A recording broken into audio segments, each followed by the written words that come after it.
Nous sommes donc avec Hamid qui nous appelle régulièrement, qui est un ancien policier. Je rappelle ce sondage chez SA pour Europe 1. 66% des Français estiment qu'il faut cesser immédiatement toute immigration en provenance de l'Algérie.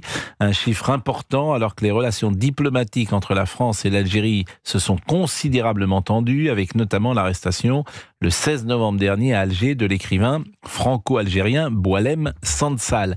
Hamid, vous vouliez réagir. Pourquoi ? Oui, et bonjour. Monsieur Pro, d'ailleurs, d'abord, je vous souhaite une bonne année ainsi qu'à toute votre équipe. Merci beaucoup. Et ensuite, oui, réagir, parce que moi, je pense que depuis longtemps, on aurait dû planter des jalons avec l'Algérie. Parce que c'est pas nouveau, les problèmes qu'on a avec eux. C'est pas nouveau, hein. Les problèmes d'immigration illégale, les problèmes de délinquance, et tout ce qui est lié, c'est pas nouveau. Moi, je pense que on se réveille un petit peu tard maintenant. Il y a déjà au moins 30 ans, voire 40, peut-être pas 40 ans, mais au moins 30 ans qu'on aurait dû planter des jalons et dire, écoutez, attendez. En plus, faut pas oublier que déjà dans les années 80, hein, sous le septennat de Monsieur Mitterrand, on leur envoyait 6 milliards de francs d'aide par an. Alors, de nos jours, je sais pas combien on en envoie là-bas, mais bon... je pense vous êtes vous-même d'origine algérienne, je crois. Oui, Bon. oui, de par mon père, oui. Donc, oui. C'est vrai que la France a un rapport particulier avec l'Algérie que peut-être la jeune génération comprend mal. Pourquoi ? Parce que on parle de colonies, ce qui est vrai sans doute, mais l'Algérie était un département français. L'Algérie, c'était la France.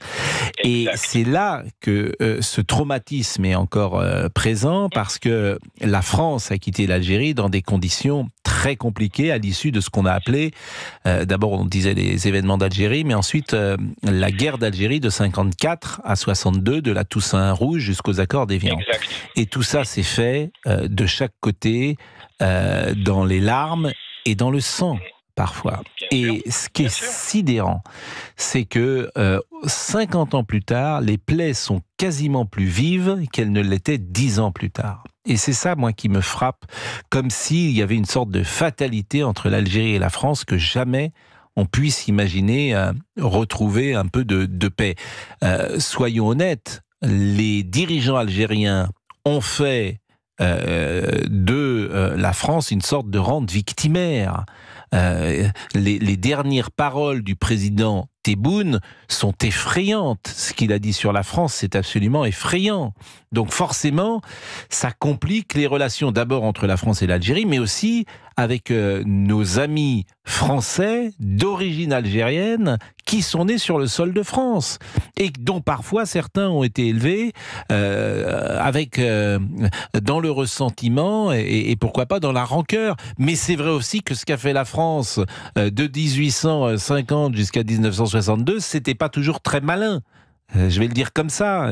La colonisation n'est pas une bonne chose. Donc forcément, il y a un moment, ça peut revenir en boomerang. D'aller dans des pays et de les coloniser, de changer le cours de leur histoire, c'est sans doute pas ce qu'il faut faire. Bien sûr, c'est pas ce qu'il faut faire. Donc tout ça rend des histoires extrêmement compliquées.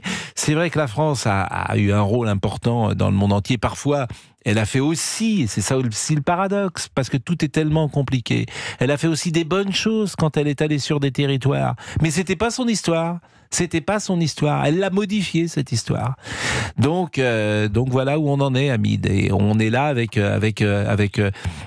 150 ans derrière nous, et plus que cela, et de difficultés à trouver de bonnes solutions. Plantu veut dire un mot, peut-être. Et avec des efforts formidables, où je me souviens, je suis allé plusieurs fois en Algérie, où vraiment, je trouve que c'est un pays formidable, et ça, il faut le dire aussi, parce que du coup, on se dit, ils sont dirigés... Oui, mais mal administrés, si vous me permettez. Non, mais ils sont dirigés par des cons.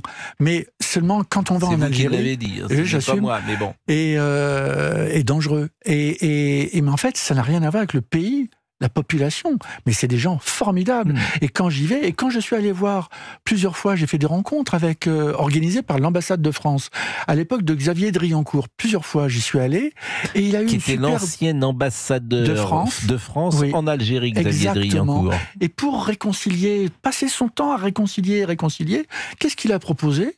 Il a proposé que Dilem, qui est le dessinateur le plus connu en Algérie, qui travaille pour le journal Liberté, fasse la une du Monde, pendant une semaine, et moi j'ai fait la une du journal Liberté en Algérie. Et vous n'imaginez pas le nombre d'efforts qui a été fait pour dire on aime les Algériens, on les aime, on les embrasse. Seulement, vous avez un problème avec la direction de votre pays depuis des années. Oui, mais pas que, parce qu'il y a aussi sur le sol français, je le disais, des enfants d'origine algérienne qui ont, vis-à-vis de la France, une forme de rancœur ça, qui a sûr. été mise en justement, place. C'est la raison pour laquelle il faut mettre en avant tout ce que nous avons réalisé pour essayer de tendre la main à nos amis algériens. Mais et on l'a fait. J'entends bien, mais quand vous avez Boualem Sansal qui est aujourd'hui emprisonné... Et que moi je fais un dessin pour le soutenir, que je me fais engueuler parce que je le soutiens, mince. Qui vous a engueulé ? C'est ahurissant, mais vous n'imaginez pas. Mais qui ? Mais pas dans le milieu intellectuel ou culturel dans lequel vous évoluez. Il y a des gens qui supportent pas que je soutienne Boualem Sansal.